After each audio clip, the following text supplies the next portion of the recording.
Welcome to the Fed to Fed podcast, where we dive into the dynamic world of government technology.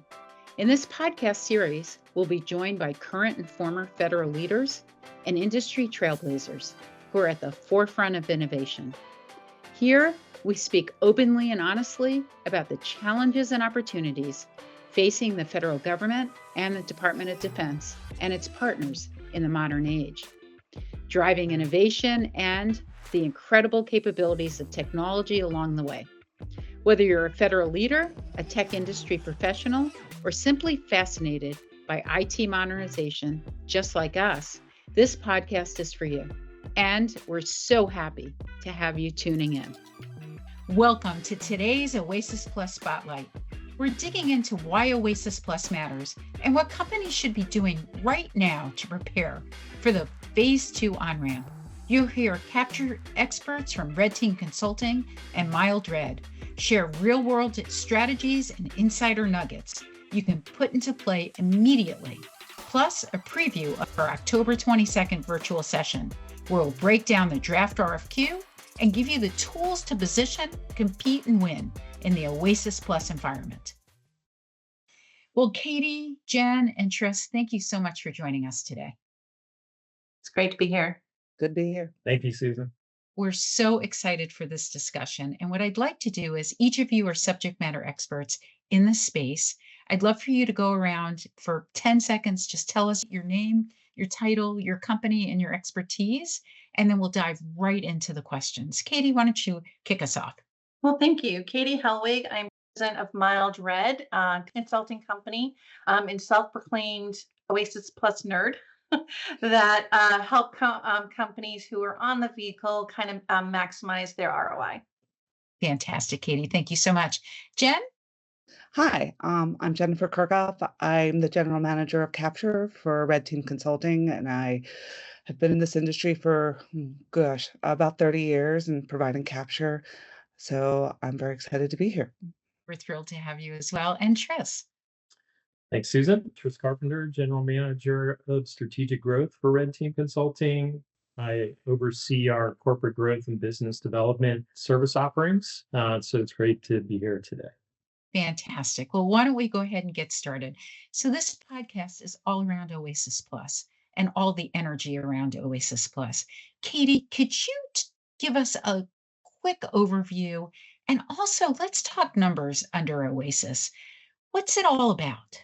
Sure. So to find the numbers, I use the GSA Data to Decisions dashboard. And so it's a public face, and it tells you exactly how many obligated in sales, who is buying what, and the amount. So from 2015 to 2025, both for HCATS and OASIS, over 5,293 task orders that culminated in total obligated sales of $101 billion. And the top agencies using it is the Air Force, the Army, Department of Defense, Homeland Security, Navy, and shortly under that, GSA.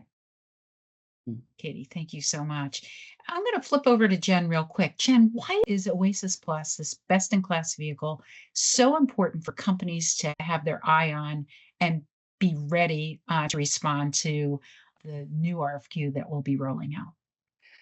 So this vehicle, well, as you said, it's a best-in-class vehicle. And so the agencies are going to look at this vehicle before they choose anything else. So they're going to, in my head, they go through a three-pronged strategy. One, they look at the best-in-class vehicles. Can we purchase it from that way? Two, can we put this on a mass schedule?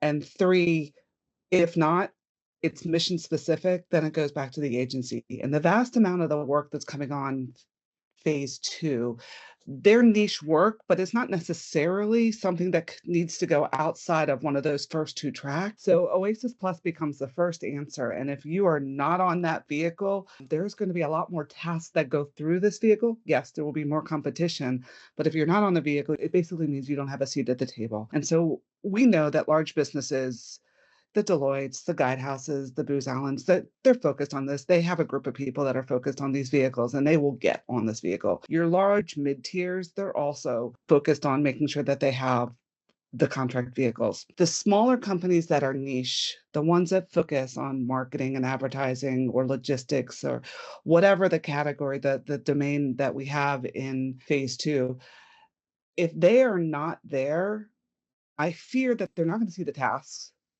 they're not going to see the work, and it's going to put them all at risk. And so I think it's really important for them to pay attention to this now. That's great, Jen. Thank you so much. So, Katie, you attended an event last night, and Larry Allen shared some really hot news, some really hot topics. Can you tell us how that connects to what's happening and the why for Oasis Plus? Sure. So to start with OASIS Plus, he indicated that still phase one awards remain outstanding. And so that's their focus, is to finish all the awards in phase one.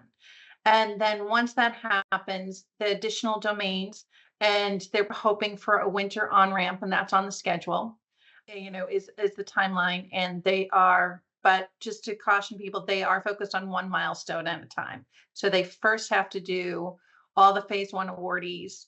And it looks good because they just awarded last week a whole bunch of new 8As. So I think we're at the trickle down stage here. And so those milestones should be met.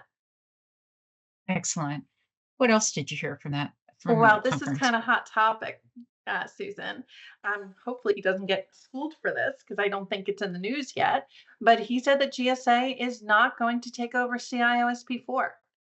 And that's big news. And that will have capture strategists like Jen kind of thinking, it's like, okay, what about those task orders and how can we maybe shape that to OASIS Plus? It is an IT vehicle, but if you can prove that 51% of the work is professional services, there is a viable path forward onto OASIS Plus.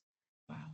So, Katie, when do you expect the draft RFQ to be released? What have you heard? So I'm going to defer to Tris on that. But when we say winter for the solicitation, I think the hope is a draft solicitation comes out in October, November timeframe. That sounds great. Tris, can you dive a little bit deeper on what you're hearing from GSA and the focus that they have? Yeah, definitely. In terms of when we'll see the first action really on phase two, obviously we're in the market research phase.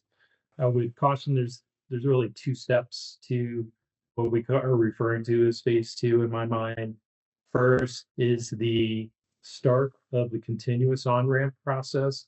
So, OASIS Plus is different this time around as a multi-agency contract in that you don't have to wait 5 years to onboard. You don't have to wait for an on-ramp to be announced. They are looking to do a continuous on-ramp. So as soon as you're ready, meaning as soon as you qualify per the baseline contract and baseline solicitation evaluation criteria, as soon as you're able to meet that, you should be able to be awarded a spot on a particular domain.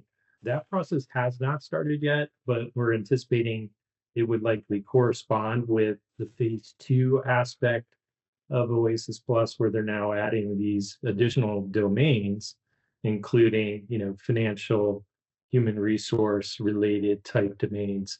And that also includes really the absorption of what was prior HCATs as a contract vehicle.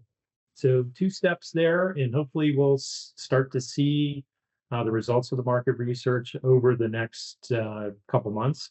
And, within that winter time frame, see some more formal announcements of next steps forward. That's great, Tris. Thank you so much for sharing that. So, what are those things that they're adding to phase two that are different from phase one?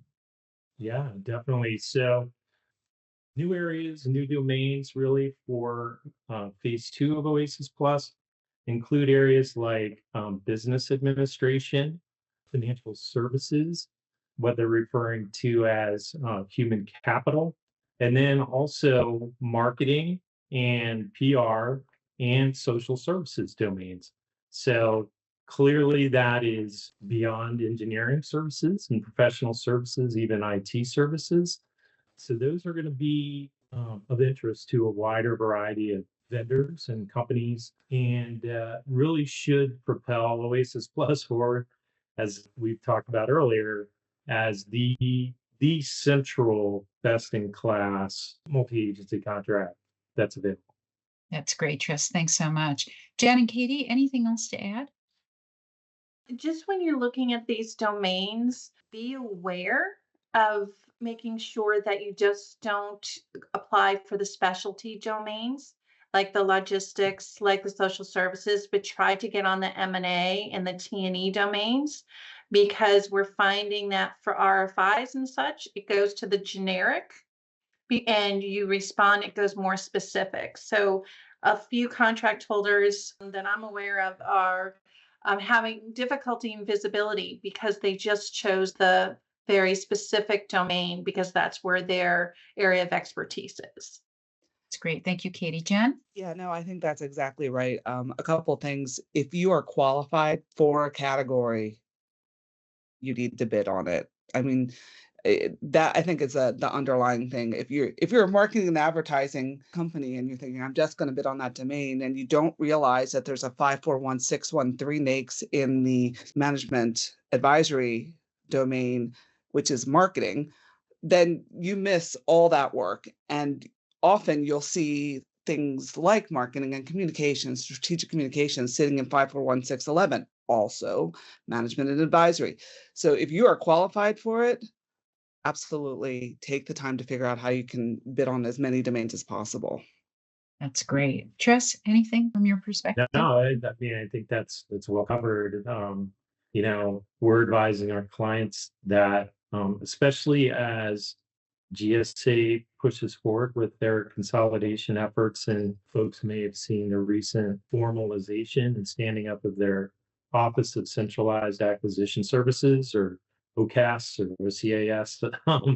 That's going to play a large role in OASIS Plus and basically all best-in-class government-wide acquisition contracts moving forward, as GSA really, goes back to the future in consolidating federal government procurement spending into more of a centralized authority. So we've already seen, like, Housing and Urban Development, Small Business Administration, Office of Personnel Management consolidate under OCAS. So they no longer have their own shops. It's all being handled through OCAS. So we anticipate that the OCAS is going to play a large role in OASIS Plus Phase 2, in conjunction with the FAR simplification effort that's going on right now. So it's really going to be focused on kind of rationalizing a lot of these procurement rules, returning to the statutory base of a lot of these clauses, and leaving a lot of what was previously in the FAR as interpretative for individual agency contracting officers and things like that. So, as you prepare for OASIS Plus Phase 2, keeping in mind what are some of these areas that OCS is focused on, like demand management, category management principles. Also knowing that a lot of the requirements and proposal processes are going to start to standardize a little bit more under this new structure. So just some macro factors to consider, and of course, understanding there might be a shutdown next week. Throw that in there. Well, Tris, Jen, you have something to add? I'm sorry. No, I just wanted for people to start thinking about what they can do now. I mean, first of all, go back to the previous solicitation for Phase 1, understand what the rules were before. It's not going to stray so far from it that it's unrecognizable. Start building your bid library. Like really start looking for your past performance and how they slot against the different domains, and start self-scoring. Just start thinking about that. The other thing to think about is looking at strengthening your infrastructure scores, your ISO 9001, your CMMI, your DCAA. Some of those things just take time, and waiting until the solicitation drops, not maybe the best choice. And then start thinking about how you're going to do this from a teaming perspective. Are you going to go it alone? Are you going to go with partners? What is that going to look like? So there's a lot of things you can start doing now, and probably shouldn't wait until this thing drops. Right on, Jen. Katie, I know you're really pushing that as well. Yeah, organize. That is something you can do for sure. So Katie, Jen, and Tris, if you're on Phase 1 already, are you automatically on Phase 2? Jen? Well, you still have the contract that you were awarded, but if you want to be part of the domains that they're releasing, you have to bid those domains. You don't automatically get a phase 2 domain just because you're on phase 1. And Katie, how should phase 1 companies start preparing? So they should look at their past performance that they use, because it's been a while, to get their initial award. And one of the caveats is if you bid a new domain, you have to still do the baseline of qualifying for that initial score, that baseline score. And assuming that what you already have will get you there can really lead you to non-compliance. So you have to make sure that was a 5-year window for the past performance. So if it's past that 5-year window, you're going to have to replace that contract with something else to, one, get the base score, and then the past performance for the individual new domains. Jess? Yeah, I mean, a couple of things just to add to that. I'd keep an eye on size standards, revenue-based size standards for specific NAICS codes that likely will increase next year. So that's good news for companies to potentially qualify as small if they're like right on the bubble. The specific NAICS codes, revenue-based size standards increase. So we've also heard they're looking at raising employee-based size standards in the future. So that could be in the planning for next year. But another thing I would elaborate, and it kind of goes back to what I said earlier, like there's 2 threads here. One is continuous on-ramp. So that should open up around probably the same time the phase 2 kicks off. So continuous on-ramp, you can think of as an extension of phase 1. So that means it's further competition to get on to OASIS Plus overall. And then there's the new domains. So when we say phase 2, what we're really talking about are the new domains being added, which are, different subject matter and things like that, domain areas. But then we also continuous on-ramp, which will likely time itself to be around when phase 2 kicks off. So just some things to think about. That's awesome. Well, I want to thank you all. We're very excited. This team is waiting for the draft RFQ to release so that we are hoping that we have report out on October 22nd for our live virtual event for everybody to participate in, so we can dive into that draft RFQ, provide with the guidance that industry needs to be able to respond in a very proactive way so that everyone's empowered with the information needed. So thank you all so much for joining us. Cannot wait for our next session to talk about OASIS Plus with you all. It's great. Well, thank you, Susan. Thanks, Tris. Thanks, Jen. Yeah. Thanks, Susan. Thanks, Katie. Thanks, Jennifer. This concludes today's episode of the Fed to Fed podcast. If you enjoyed this episode, please don't forget to subscribe, rate, and leave a review. Your feedback helps us continue bringing you thought-provoking conversations with the brightest minds in government technology. Stay tuned for our next episode, where we will continue to explore opportunities to harness the power of technology and explore what's next in developing a more innovative and efficient government. Until then, this is the Fed to Fed podcast by GovTech Connects. Thank you for joining us.